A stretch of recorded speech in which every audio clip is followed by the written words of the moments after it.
오늘 은혜 받으실 말씀은 잠언서 10장입니다.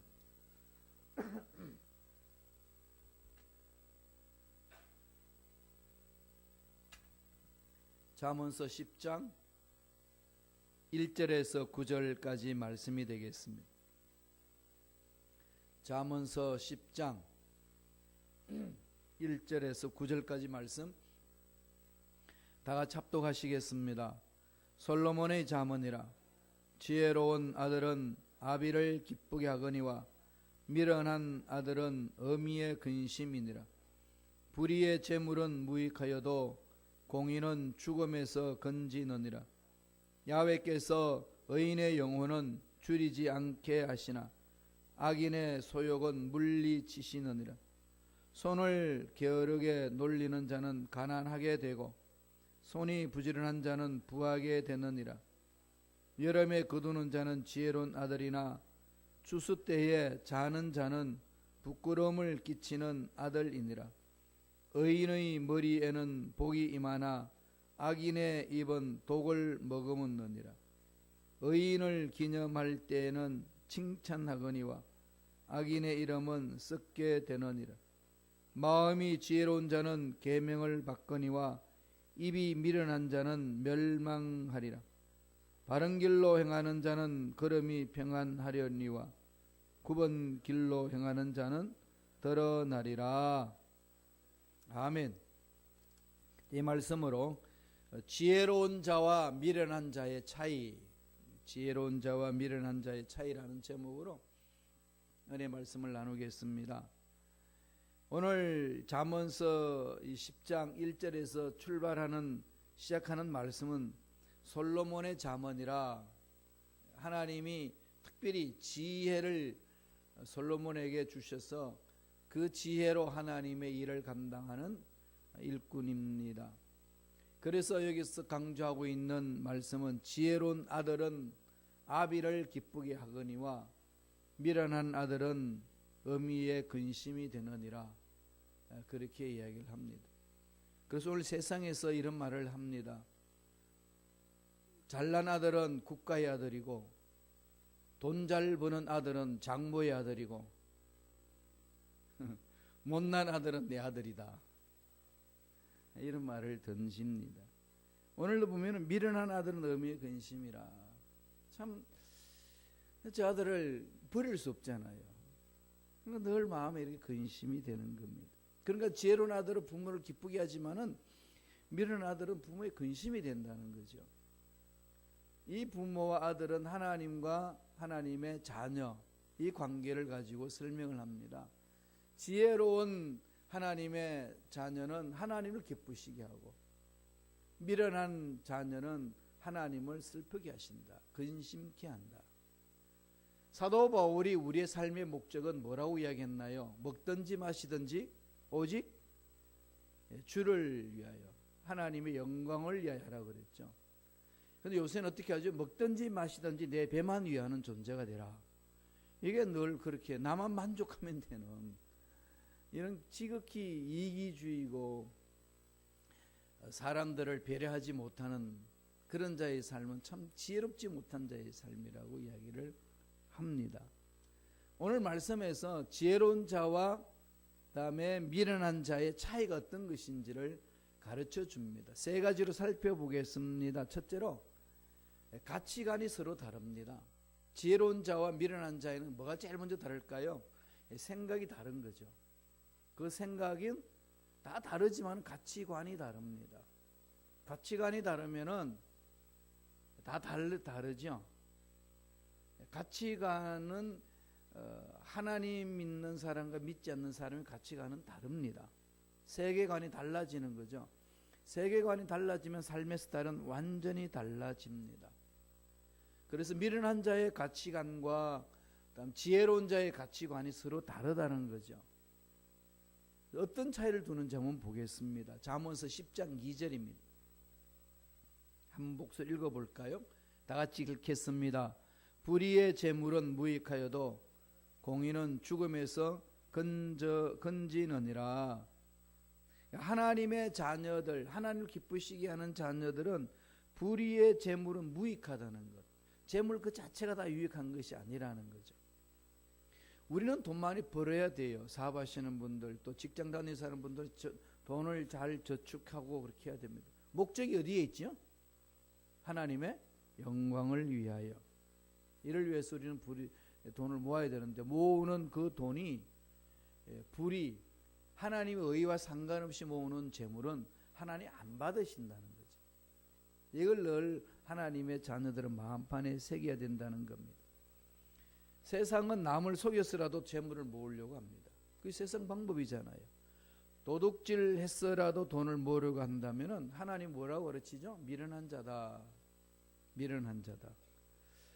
전 한국에서 사용하고 있는 속담 중에 가장 싫어하는 속담이 있습니다. 뭐로 가도 쏠만 가면 된다.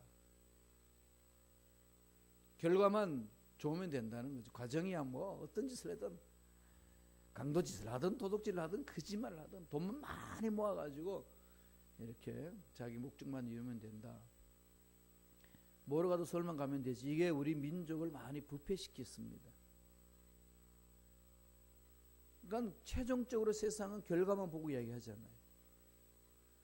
그래서 한국에서는요, 옛날에 그랬어요. 좋은 대학을만 다니면은, 좋은 대학 배지만 달고 다니면은 술을 먹고 막 깽판 질러서 경찰 들어가도 야 임마 그 대학 다니면서 너가 왜 그래? 그래서 훈계하고 보내지만은 좋지 못한 대학에 들어가서 술을 마시고 그러면은 공부도 못하는 자식 술을 처먹는다고. 그걸 얼마나 그냥 괴롭혔는지 모릅니다. 그게 한국의 전반적으로 문화다 보니까 인성이 다 망가졌어요. 그래서 그냥 어떤 방법을 취하든지 좋은 대학을 일단 들어가야 돼. 어떻게 하든 좋은 회사 들어가야 돼. 어떻게 하든지 회사에서 돈만 많이 벌면 된다는. 사업을 해도 그렇고. 이게 나라의 부패에 엄청난 어려움을 겪고 있는 거지. 어저께도 말씀드렸습니다만 싱가포르는 지금요 세계의 9위잖아요. 국민 총생산의 개인 소득 수준이 9위입니다. 세계 9위. 미국보다 앞질러 있어요. 소득이 6만 불 이상이 넘잖아요. 한국은 3만 불. 근데 그 나라 싱가포르는 1965년도에 독립해가지고 지금 그 당시 독립하기 전에 400불이었는데 지금은 6만 불. 어마어마한 거죠, 그죠? 그게 그들이 국가의 가치관 어디에 뒀을까요? 정직성, 투명성. 정직하고 투명하게 하자. 그래서 싱가포르에서 하는 모든 일들은 이제 세계가 이제 믿어주고, 그 수상이 리쿠안유 수상이 했고, 이제 지금은 이제 아들이 그걸 또 수상으로 당선돼 가지고 그걸 하고 있는데, 물론 독재다 뭐다 뭐 이런 말 저 말 다 하지만은 그분들의 결과가 과정이요 정말 정직하게 행하였습니다. 물론 뭐 인간들에게 완벽함이 있겠어요. 이 과정이 중요한 거죠. 과정과 결과. 하나님은 결과만 보시는 게 아니라 과정을 봅니다. 뭐로 가도 서울만 가면 된다. 아무렇게나 가도 서울만 가면 된다. 이거 안 된다는 거죠. 정도로 가야 됩니다. 바른 길로 가서 서울로 가야 된다. 이게 우리 마음판에 새겨져야 돼요. 또 하나 있는 게 있죠. 공부해서 남주나. 공부해서 남주기 위해서 공부해야 되는데, 그 남을 배려하지 않고 공부해서 남준해서 네 혼자 열심히 공부해야 된다는 하지만은 이 공동체에 대한 마음이 없습니다. 그러니까 공부 열심히 하는 학생들한테는 늘 우리 가르쳐야 됩니다. 열심히 공부해서 남주자.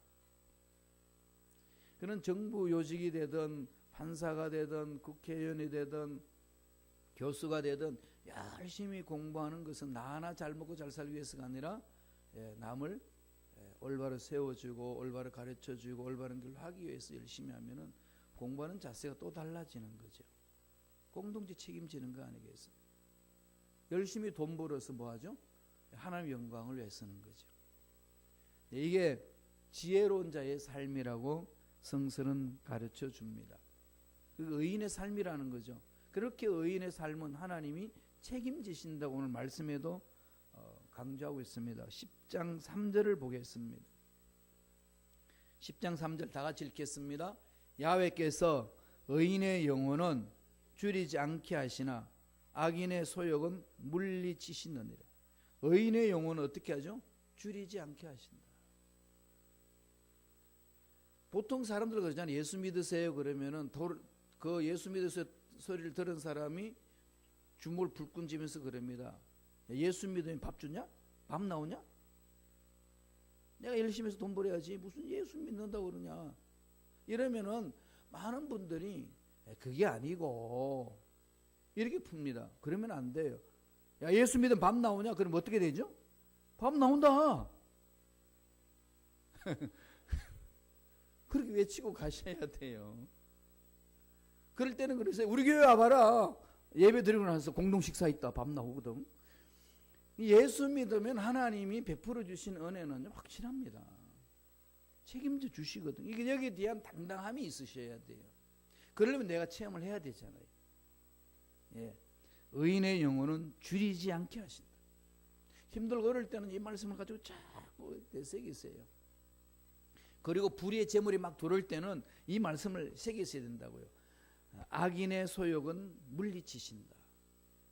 악인들이 가지고 있는 그 물질 하나님 물리치신다.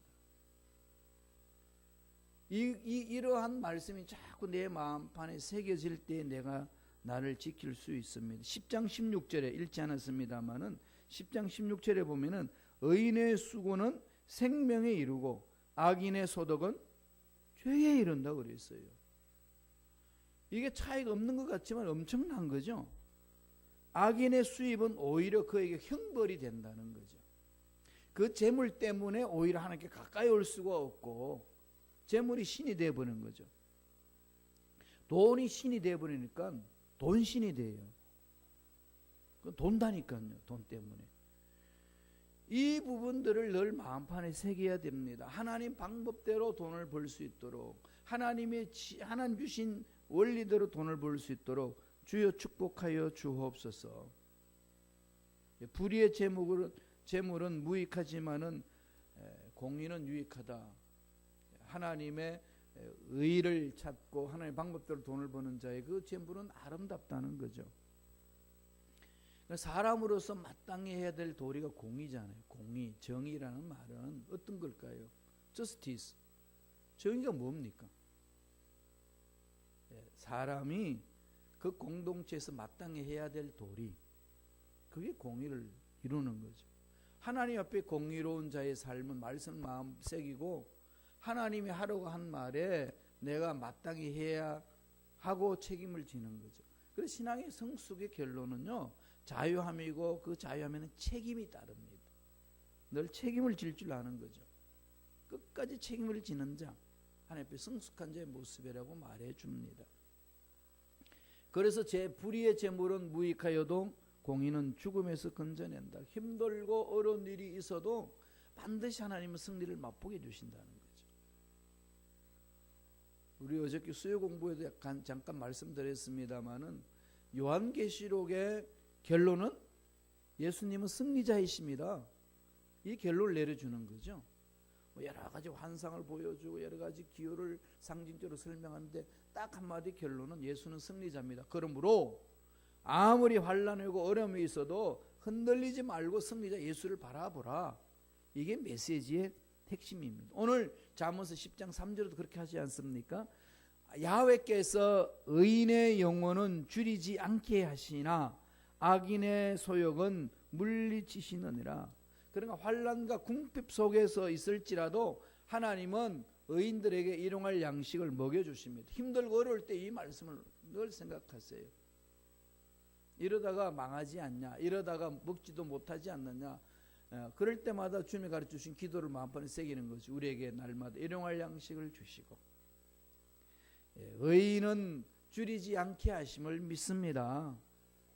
그죠? 환난과 궁핍 속에서도 마침내 하나님은 부를 얻게 하시는 하나님의 은혜가 있습니다. 그러니까 그 말씀이 나를 지켜주는 거죠. 두려움이 있을 때는 두려워하지 말라, 내가 너와 함께하며, 이 말씀을 갖고 막 분노가 일어나가지고 막 한 대 쥐어받고 싶을 때는 성령 충만의 결과는 성령의 열매를 맺는데 성령의 열매는 마지막 절제니라. 셀프 컨트롤이야. 그죠? 셀프 컨트롤. 늘 그렇게 생각하면서 가면은 자꾸 내 자신을 컨트롤할 수 있고 성령의 다스림을 받고 있는 거죠. 바보 같은 나를 바보라고 짓밟는 사람들도 있고 그런 소리를 들리는 사람도 있을 때 막 속에서 뭐가 부글부글 끓어올 때마다 내가 부글부글 끓어오는 그걸 그대로 입 밖으로 내버리면은 절제가 안 되잖아요. 그럴 때는 어떻게 하죠? 성령의 열매, 사랑에서 출발해서 절제다, 셀프 컨트롤이다. 내가 나를 컨트롤한다. 성령이여 이렇게 할 수 있도록 도와주옵소서. 이러면서 이렇게 나 자신을 다스리게 되고 남과 관계를 맺어나가는, 그게 지혜로운 자라는 겁니다. 지혜로운 자, 하나님을 기쁘게 하는 삶이라고 오늘 성서는 우리에게 가르쳐 줍니다. 그러니까 재물에 대해서 가치관이 다른 거죠. 그저 내 자신만을 위해서 살겠다, 그게 아닙니다. 어떻게 하든지 하나님의 영광을 위해서 살 것인가, 늘 생각에 거기 집중하고 있는 거죠. 하나님은 승리자다, 실망하지 않습니다. 이미 말씀의 가치를 두기 때문에 어떤 일이 있어도 거기에 매몰당하지 않는 거죠. 그게 지혜로운 자라고 이야기를 해주는 겁니다. 그 가치관이 다르니까 두 번째는 뭐가 다를까요? 두 번째 주는 메시지는 삶의 태도가 다릅니다. 삶의 태도가 다르다. 힘들다고 주저앉아버리고 어렵다고 피해버리고 괴롭다고 도망가버리고 이런 게 아닌 거죠. 그냥 내가 해야 될 일을 묵묵히 하는 겁니다. 잠언서 10장 4절 볼까요? 잠언서 10장 4절 어떤 태도를 갖는지 다 같이 보겠습니다. 읽습니다. 손을 게으르게 놀리는 자는 가난하게 되고 손이 부지런한 자는 부하게 되느니라. 네, 손을 게으르게 놀리는 자는 가난하게 된다는 거죠. 이 손을 게으르게 하는 이유가 있어요. 이 한 달란트 받은 사람이 그랬잖아요. 이거 가지고 뭐 해? 이거 가지고 뭐 해봐야 걔네 나중에 이거마저 빼앗기면은 주인이 오셔가지고 뭐라고 그럴까? 이러면서 그냥 게으를 수 있는 핑계를 다 모으는 거죠. 나는 힘도 없고 연약하고 어리석고 배운 것도 없고 내가 해봐야 뭘 하겠어 하면은 날마다 실수하고 실패하는데 그런 것만 찾으면은 그냥 이대로 있자 가만히. 이렇게 해가지고 자기가 게으를 수 있는 모든 것들을 이렇게 모읍니다. 결론은 뭐가 되죠? 가난합니다. 삶에도 가난하고 지적인 것도 가난하고 영적인 것도 가난하고 인간관계도 가난하고 그러잖아요. 사람과 사람 관계가 좋으려면 어떻게 되죠? 남을 배려하고 남의 이야기를 들어주고 내 호주머니도 풀어내고 이러면서 관계가 형성이 되잖아요. 이것도 저것도 다 싣고 나 혼자야. 그러면서 혼자서 있을 때에 살아가지만 삶이라는 것은 혼자서 사는 삶이 아니지 않습니까? 그러니까 어렵다고 피하고 힘들다고 피하는 것이 아니라 오히려 하나님께 지혜를 구하는 거죠. 어떤 지혜를 구할까요? 손을 부지런히 하는 자는 부하게 된다. 하나님의 지혜를 찾는 겁니다. 늘 하나님의 방법을 찾아나가는 거죠. 절망 같은 상황에 던져졌을 때 하나님, 이런 환경 속에서 우리가 뚫고 나갈 길이 무엇입니까? 저도 어떤 문제가 있을 때마다 늘 저는 끝을 생각합니다. 어차피 나는 심판대 앞에 서야 된다. 지금 이 극한 이 문제를 지금 내가 어떻게 푸느냐에 따라서 마지막 날 하나님 나에게 물으실 텐데, 나에게 생명 주신 기회, 시간, 에너지, 이 모든 것들을 어떻게 활용하고 그 문제를 풀었는지 물으실진데 하나님 이 순간을 어떻게 풀어갈까요? 이걸 늘 물으면서 뚫고 가는 거죠. 물론 정말로 다 던져버리고 도망가고 싶을 때가 한두 번이 아니에요. 그럴 때마다 마지막을 생각하는 거죠. 하나님 앞에 신문 당할 그때를 바라보면서 하나도 하나님은 놓치지 않는다지 않고 다 신문하겠다 말씀하지 않습니까? 말까지도 신문한다고 그랬어요. 너가 무슨 무익한 말을 해도 마지막 날 이에 대해서 신문하리라. 늘 내가 한 말을 돌아보고 내가 눈빛을 보는 거 돌아보고 내 마음을 돌아보게끔 만드는 말씀이죠.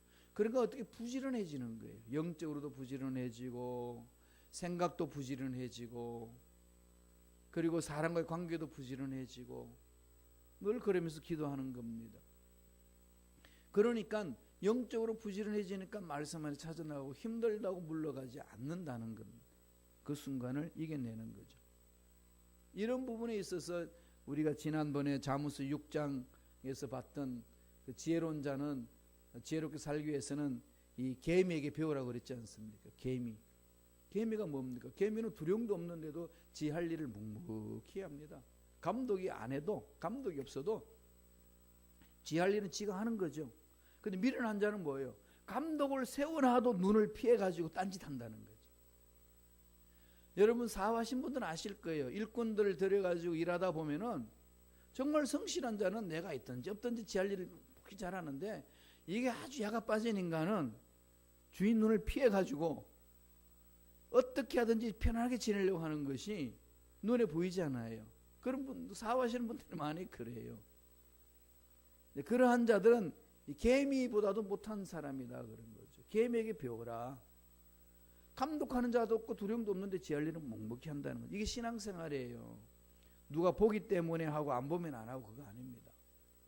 보든지 안 보든지 하나님 앞에 서 있다는 늘 생각이 있으니까 내 할 일을 하나씩 하나씩 해나가는 거죠. 그래서 나태하게 할 수가 없습니다. 늘 하나님 앞에 서 있는 마음, 그것을 마음판에 새기면서 삶을 돌아보고 가는 거죠. 잠언서 10장 5절에는 이렇게 말해 줍니다. 다 같이 한번 읽어볼까요? 한 목소리 읽습니다. 여름에 거두는 자는 지혜로운 아들이나 추수 때에 자는 자는 부끄러움을 끼치는 아들이라. 여름에 거두는 것 아니잖아요. 그만큼 부진을 뜬다는 거죠. 그만큼 준비를 하는 겁니다. 근데 추수 때가 됐는데도 딜리브 자는 거는 게을러가지고 추수를 다 놓쳐버리잖아요. 영적으로 말하면은 지금은 영적으로 깨어서 죽어가는 영혼들 추수해야 되는데 영적으로 잠을 잔다는 겁니다. 그 인간이 뭐 지옥을 가든지 말든지 뭐 상관없이 그냥 뭐 내 할 일 하는 거지, 그냥 이렇게 나아간다는 거죠. 그런 자들은 뭐 하는 자라고 그러죠? 부끄러움을 끼치는 아들이다.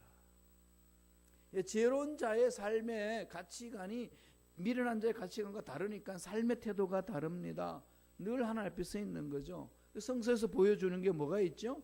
요셉. 늘 요셉이 그러잖아요. 보는 사람 하나도 없고 자기 앞날이 많이 열려 있는데도 그런 불법을 택하지 않고, 보는 사람이 없다고 그냥 눈 한번 딱 감고 가지, 그게 아니고 하나님이 보십니다. 이 마음으로 갔더니 손해보는 듯 하지만은 감옥에 들어가잖아요. 그것 때문에 손해보는 듯 하지만은 하나님이 그 감옥에까지 가게 해서 그 당시 바알 왕을 바알이 아니라 바로 왕을 섬겼던 사람들을 만나게 됩니다. 그래가지고 나중에는 완전히 최고 자리까지 올라가게끔 하나님이 정치 기술을 배우도록 감옥 속에 던진 것 아니겠어요? 눈으로 보면은 다 망한 것 같고 끝난 것 같지만은 하나님이 뒤에서 보살피시는 건 다른 거죠. 그러니까 우리는 눈에 보이는 것만 가지고 가면 예수 잘 믿었더니 저리 감옥서 처박힌다, 이게 아니고 그 속에서 하나님이 나를 훈련시키고 갈 길을 열어주시는구나. 이게 의인들의 삶이라는 겁니다. 그러니까 어렵다고 뒤로 물러서지 않는 거죠. 부지런히 손을 놀립니다. 게으를 수밖에 없는 사람들은 그런 핑계만 찾지만은 힘들고 어려운 중에도 찾아나가는 부지런하게 나아가는 거죠. 하나님이 함께 하시면은 이 어려운 문제도 풀어지고, 그러므로 내가 열심히 주님의 뜻을 찾아 나갈 때에 반드시 이 문제는 해결될 줄로 믿습니다. 가는 겁니다. 태도가 달라지는 거예요. 마지막 세 번째, 무엇이 다를까요? 가치관이 다르고 삶의 태도가 다르고 또 다른 것은 오늘 성서에서 뭐라고 말하죠? 말이 다릅니다. 말이. 가치관, 가치관이 마음판에 새겨진 대로 말로 나오잖아요. 태도가 달라지듯이 말이 달라집니다. 잠언서 10장 8절이에요. 다 같이 한 목소리를 읽겠습니다. 마음이 지혜로운 자는 계명을 받거니와 입이 미련한 자는 멸망하리라. 왜 마음과 입을 이렇게 대비시킬까요? 같은 거죠. 마음이 있는 것이 어디로 나오죠? 입으로 나옵니다. 예, 마음이 있는 것이 입으로 나오잖아요. 그러니까 네 생각 속에 뭐가 있어야 되죠? 말씀이 있어야 돼요. 말씀이 생각 속에 있어야 그게 툭 건드리면 입에서 나오는 거죠. 그래서 하나님의 말씀에 감사하는 것, 이런 걸 늘 배우면은 힘들어도 하나님 감사합니다. 의도적으로 자꾸 이제 언어를 순화하는 거죠. 저번에도 말씀드렸듯이 우리는 자꾸 감사하고 기쁘다는 말보다는 죽겠다는 말을 입에 달고 삽니다. 배고파서 죽겠고 좋아서 죽겠고, 좋아서 죽겠다는 것은 어떤 너무 좋은 걸 표현하는 거잖아요. 너무 좋은 걸 표현하는 것이 너무 부정적인 언어를 가지고 씁니다. 우리는 그게 습관적으로 되어 있지만 다른 사람이 들을 때는 이상하다고 그래요. 외국 사람 들을 때.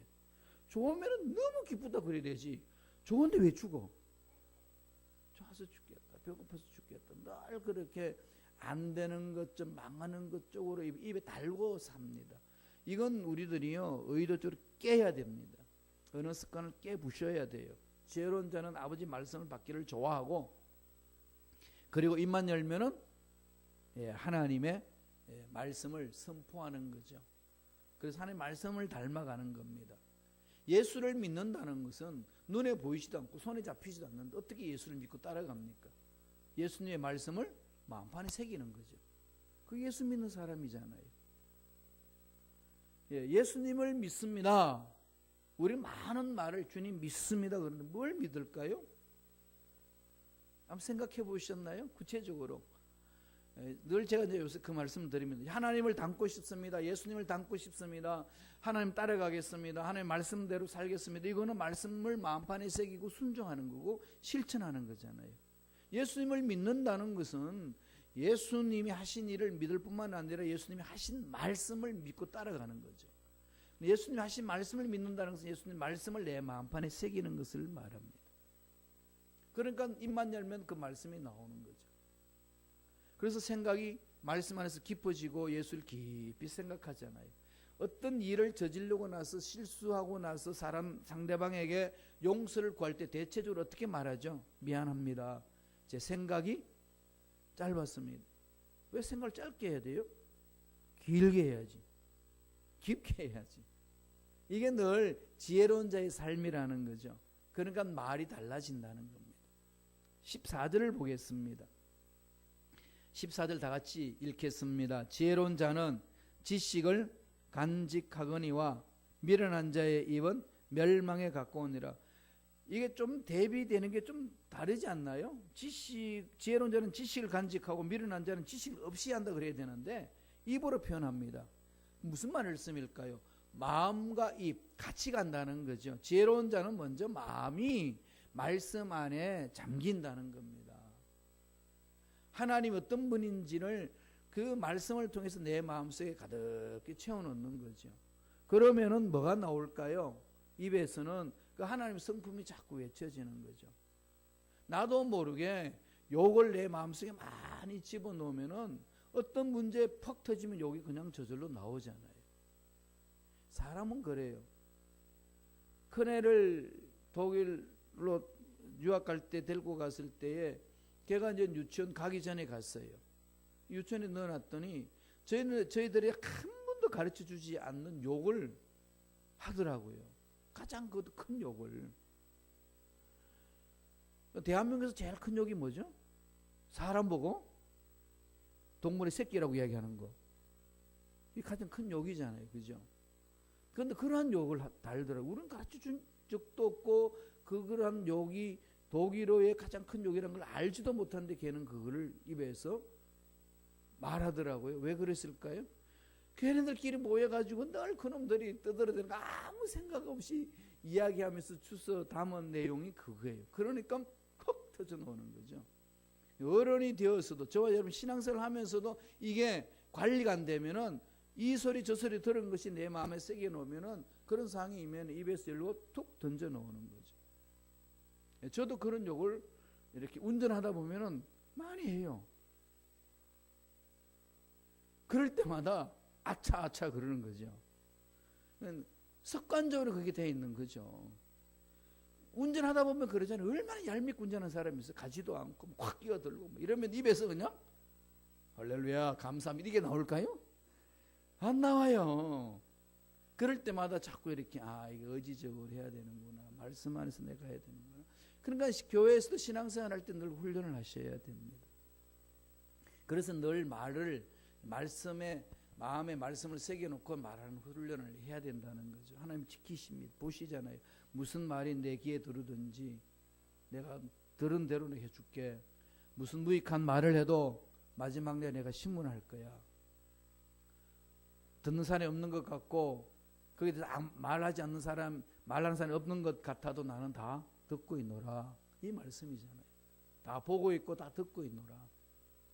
개미는 시키는 사람 없어도 지 할 일 묵묵히 하는데 하나님 형상을 입은 저와 여러분들은 보는 사람이 있을 때는 하는 척하고 보는 사람이 없을 때는 하는 뜻과 상관없이 한다는 것 안 된다는 거죠. 그런 사람을 여기 성경은 뭐라고 그러죠? 잠언서는 개미보다 못한 사람 그랬고 한국에는 뭐라고 그러죠? 개만 못하다, 개보다도 못하다고. 그래서 개들이 반란을 일으킨대요. 우리가 어때나 못해서 너들 우리 보고 못했다고 그러냐고. 열심히 도둑음 찢어주고 복대가 복이 찾아오면은 늘 몸도 제공해 주는데 왜 우리 보고 못하다고 그러냐고 그럽니다. 정말 우리 삶을 우리가 잘 돌아봐야 되는 거죠. 말씀을 볼까요? 잠언서 10장 19절이에요. 말이 많으면 허물을 면하기 어려우니와 그 입술을 제어하는 자는 지혜가 있느니라. 저도 말이 많기 때문에 실수가 많아요. 그래서 우리 목사들이 마지막 날에 주님 앞에 서면 혼 되게 날 것 같아요. 정말 그래요. 그건 끔찍한 거죠. 근데 말을 안 하면 안 되는 사람들이잖아요. 침묵 지키면서 설교하기 위해서 손짓 보고 눈 이럴 수는 없잖아요. 말하다 보니까 실수가 많아요. 그래서 말이 많으면 허물을 면하기 어렵다. 그러니까 뭘 하라는 거죠? 입술을 제어해라. 성령에 사로잡혀서 입술을 제어해라. 그럽니다. 21절 이런 말을 해요. 잠언서 10장 21절 다 같이 한번 읽고 마치겠습니다. 다 같이 읽습니다. 의인의 입술은 여러 사람을 교육하나 미련한 자는 지식이 없어 죽느니라. 의인의 입술은 여러 사람을 교육하는 것은 말씀이 마음에 확 새겨져 있으니까 입만 열면 하나님의 말씀으로 서로 건면하고 세워주지만은 미련한 자는 지식이 없는 거죠. 말씀이 없으니까 이거 어떻게 가르칠 수가 없다는 겁니다. 지혜로운 자와 미련한 자의 차이는 그거예요. 가치관이 다르고 태도가 다르고 말이 다릅니다. 여러분 어디에 쓰시겠어요? 지혜로운 자에 쓰시겠어요? 미련한 자에 쓰시겠어요? 그런 마음이 있으면 선택은 여러분의 몫입니다. 오늘 하루 한번 살아보세요. 어떤 자로 지혜로운 자의 편에 쓰셔서 살아보시고 하나님이 얼마나 보살피신 은혜를 듬뿍 체험하시기를 간절히 축원드립니다. 기도하겠습니다. 하나님 아버지 감사와 찬양을 드립니다.